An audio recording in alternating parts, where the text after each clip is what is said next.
Live from WTVO Rockford and your home team. Eyewitness News at 5 starts now. Taking action after tragedy. Lawmakers speak out on the footage of Tyree Nichols. Local businesses are going all out for a special event. How you can participate in Rockford's Restaurant Week.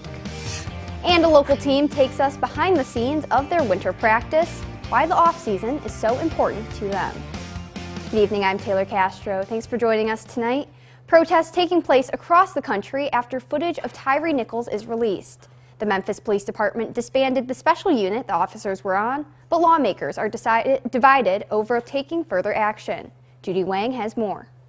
What's his name? Tyree Nichols. What's his name? Tyree Nichols. News of the disbanding of Scorpion came as protesters hit Memphis streets. Shutting down the unit was one of the demands of Tyree Nichols' family.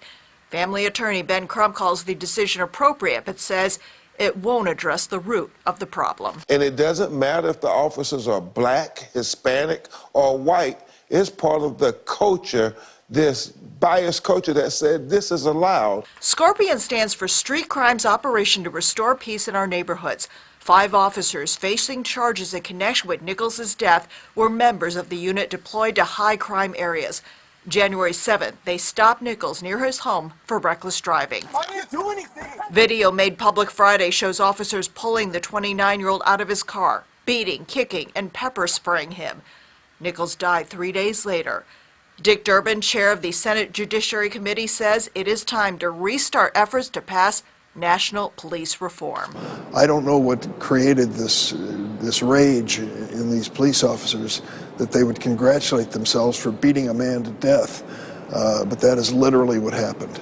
There are good policemen out there risking their lives for us, but there are those who should not be on the force and are just not made for the job, and we see their prejudice. The Nichols family is calling on Congress to put the George Floyd Justice and Policing Act back on the table.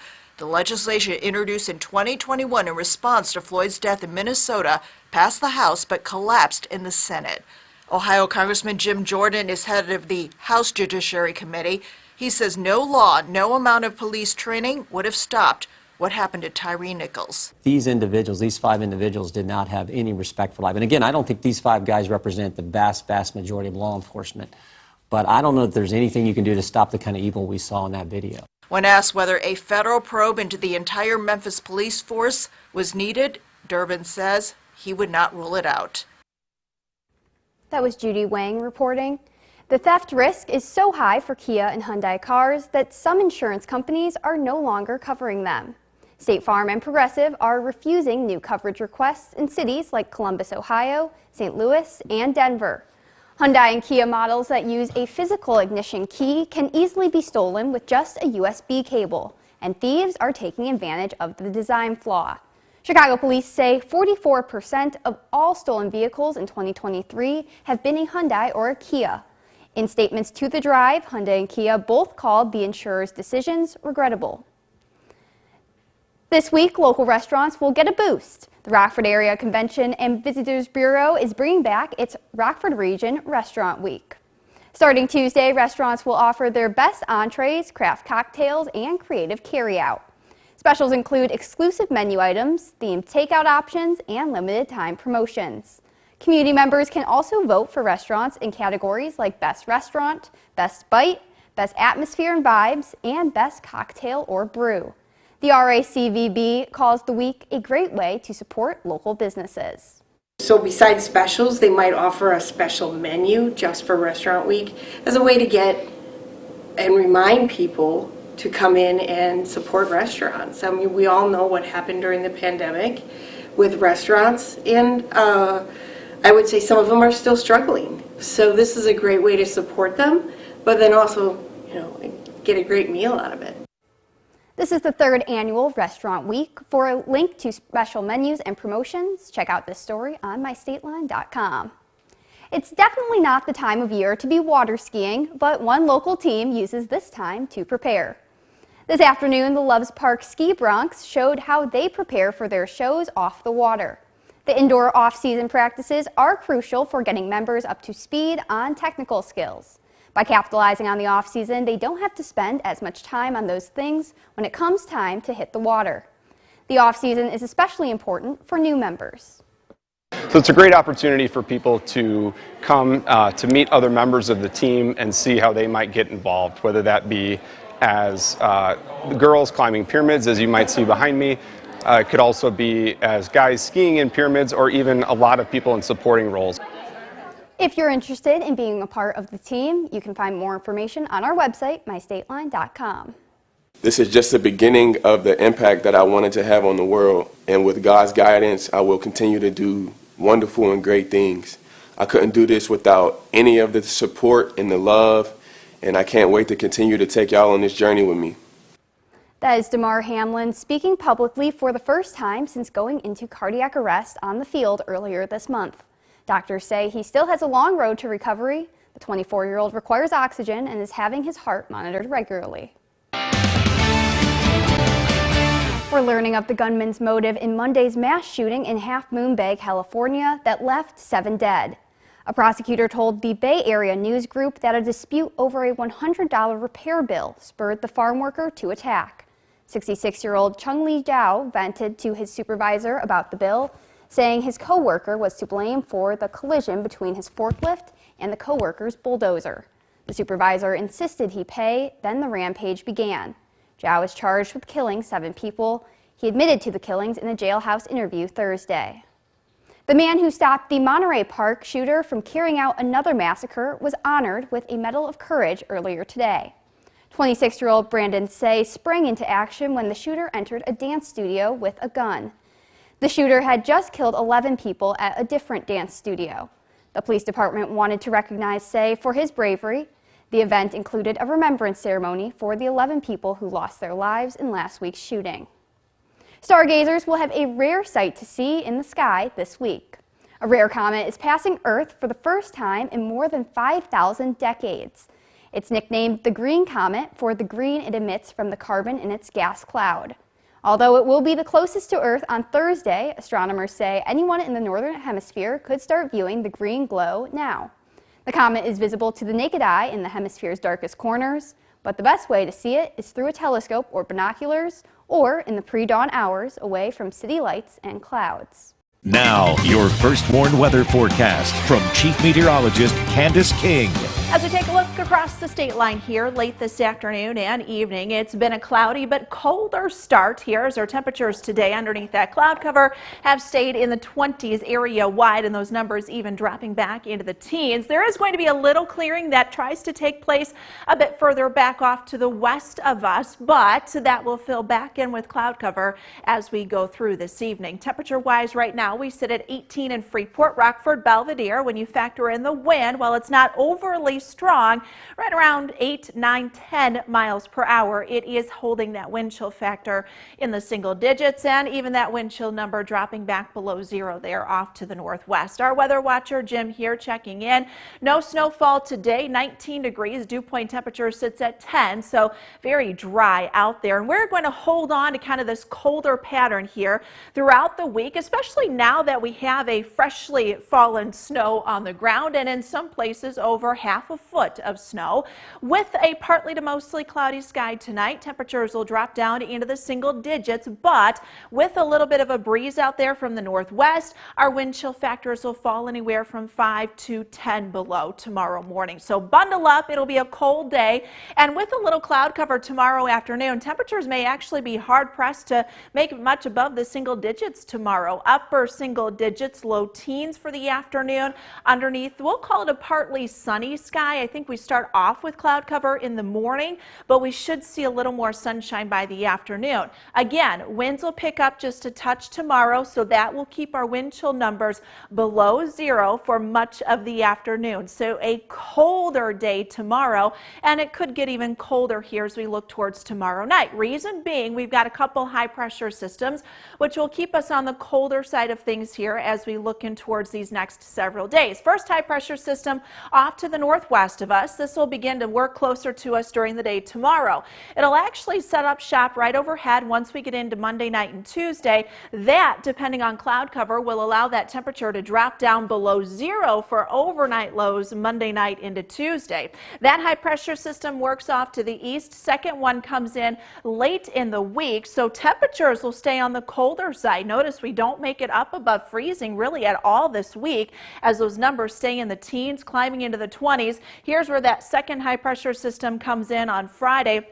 That'll cause our wind to pick up quite a bit Friday afternoon and bring that number back down before we see a little bit of a return flow pattern setting in once we get in towards this upcoming weekend. Now, it is a good thing, though, that we got that snowfall before that colder pattern set in. Of course, the snow helping to enhance some of that chill because our snow cover on the ground acts as a good insulator. We have not had much snow this winter season, but our temperatures have also been somewhat mild. So our frost depth not quite as deep as what it typically can be this far in the winter season. But with that snow on the ground, it actually acts as an insulator. So your frost depth doesn't get quite as deep down as it would if we were to have that cold with little or no snow on the ground. So that is a good bright side to having at least a deeper snowpack on the ground, although it does keep us on the colder side. Cloud cover clearing out just a bit, you notice here across far northwest Illinois, but again, I think that fills back in here